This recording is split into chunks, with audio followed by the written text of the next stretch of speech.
ওদি হ্যাঁ রান্না হয়েছে? হ্যাঁ রান্না হয়েছে। না কি করেছো বলো তো? হ্যাঁ দেখাচ্ছি, এসো। দাও তাড়াতাড়ি দাও, দেখাও কি কি করেছো, কি রান্না করেছো আজকে, কি খাবো? এই যে রান্না হয়েছে, প্রচুর খিদা পেয়েছে কিন্তু আমি হাঁড়ির হাতে সব ভাতই খেতে পারি, সবজি যদি ভালো হয়। এই যে ডাল, সুন্দর ডাল হয়েছে তো, বাহ মুসুর ডাল। আর এখানে রয়েছে সজনে শাক ভাজা। আমার ফেভারিট খাবার, খেলেই আমি ঘুমিয়ে পড়বো।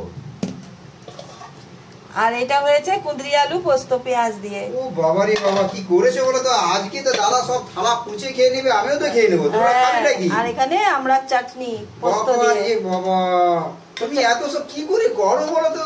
ঠিক আছে চলো খেয়ে নেবে, চলো। ঠিক আছে, তুমি তাড়াতাড়ি বেরিয়ে দাও, তারপর দাদাকে ছাড়বো। হ্যাঁ নাও খেয়ে নাও, লেবু দিয়েছি। দিয়েছো? দেখো ডাল পোস্ত সব কেমন হয়েছে খেয়ে দেখো। আগে খাই তবে না বলবো, খেতে দাও। এই তো ছিঙা লেবুটা দিয়েছো, নুন দিয়েছো তো? হ্যাঁ নুন দিয়েছি। আচ্ছা ঠিক আছে, আমি খাই গিয়ে বলছি তোমাকে। হ্যাঁ হ্যাঁ নুনটা কি হয়েছে না হয়েছে। ডালটা কিন্তু বৌদি খুব সুন্দর হয়েছে, সুন্দর। তো বৌদি সজনি শাকটা তুমি পেলে কোথায় বলো তো?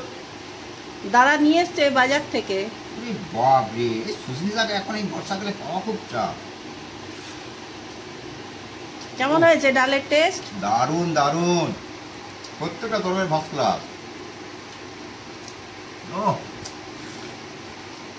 ঠিক আছে খেয়ে নাও।